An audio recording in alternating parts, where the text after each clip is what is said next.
graça e a paz do Senhor Jesus Cristo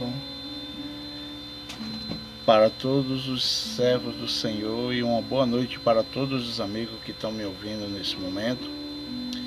Querido, eu estou gravando mais esse vídeo, não é com nenhuma intenção de ferir ou de questionar posicionamento de ninguém, principalmente das lideranças evangélicas. Mas o que me incomoda hoje em dia é que o povo de Deus, a Bíblia diz que o meu povo foi destruído por faltar conhecimento, ou por falta de conhecimento. Oséias 4:6 fala sobre isso. A Bíblia no Novo Testamento, ela fala sobre a eleição dos seus apóstolos, a eleição dos seus 12. Onde eu quero chegar? Eu quero chegar ao seguinte, que hoje nós estamos vivendo um período eleitoral em que muitos pastores têm se candidatado. E o que a Bíblia diz sobre isso? Eu não quero em nenhum momento expor meu ponto de vista aqui, nem falar algo de mim mesmo. Mas eu queria que você lesse apenas alguns versículos comigo no Novo Testamento. Por que no Novo Testamento? Porque é a carta da igreja ao Novo Testamento. É a ação do Espírito Santo ao Novo Testamento. Nós vivemos hoje o Novo Testamento, não o Velho Testamento. O Velho Testamento, os homens sacrificavam animais, tinham várias mulheres, existiam umas normas no Velho Testamento que não servem para a igreja do Senhor hoje, né? Então, Jesus Cristo na eleição dos 12 discípulos dele, ele falou uma coisa interessante, que primeiro ele falou que aos seus discípulos, não é esse o versículo que eu quero ainda, esse é o versículo que eu quero, ele fala assim, e disse Jesus, deixa eu posicionar mais um pouco aqui, eu acredito que vai dar para você ver.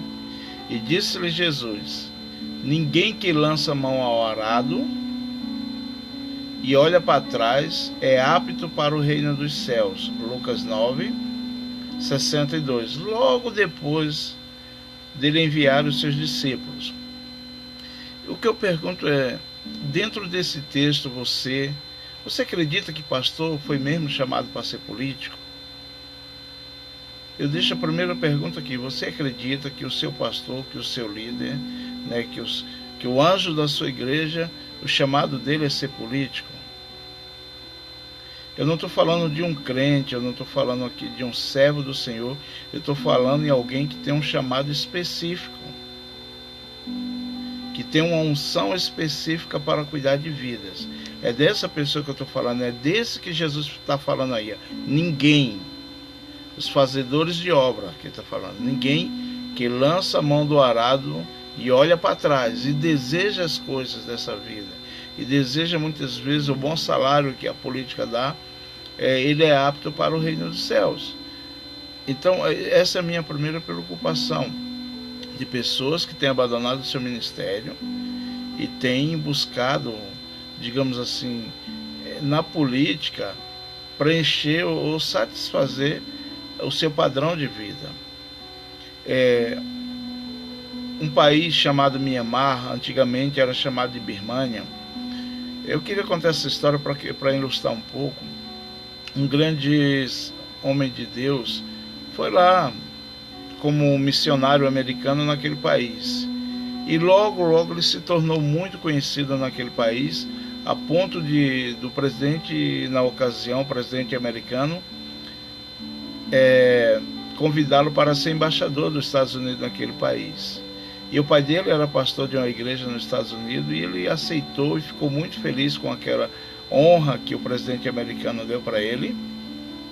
E ele mandou uma carta falando para o pai, devido ao meu bom trabalho aqui, o presidente americano me honrou, me convidando a ser embaixador dos Estados Unidos aqui na Birmânia, né? E o pai dele escreveu um simples bilhete para ele, de 3 linhas, que dizia: filho amado, saíste do alto cargo da cruz para ser um simples embaixador de uma simples corte terrena. O que é que eu falo sobre isso? O que é que entendemos sobre isso? Que não há cargo maior do que o cargo da cruz. A Bíblia diz que tem umas cartas de Paulo. Paulo escreveu algumas cartas às igrejas e algumas outras Paulo escreveu aos pastores, as cartas sacerdotais.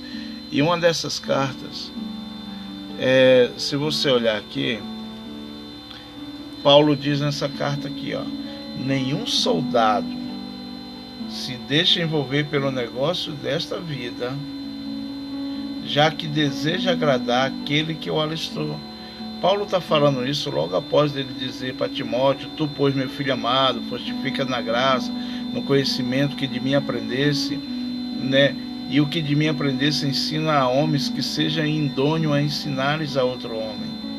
O que você tem sido idôneo, querido, para ensinar a outro homem? Ele disse: olha Timóteo, nenhum soldado se deixa envolver pelos negócios dessa vida civil, já que deseja agradar aquele que o alistou. Querido, pense nisso. Pense nisso, que muitos pastores caíram. Não é o propósito de Deus. Você tem um chamado específico, mesmo que teu coração deseje. O teu chamado não é esse, amado. Eu oro para que a luz do Evangelho resplandeça sobre a tua vida. Porque eu uso a palavra de um grande pastor, que ele dizia assim: eu prefiro ser um apanhado de Deus de que um acariciado pelo diabo. Eu estou falando também de algumas alianças que o povo de Deus tem feito, né? Que esses que se dizem políticos têm feito aliança vergonhosa, querido, com as trevas, aliança com pessoas que não têm comprometimento nenhum com Deus. As pregações dessas pessoas têm sido a vitória na urna. Não é isso, né? Eu creio que há homens de Deus na política, mas não pastores.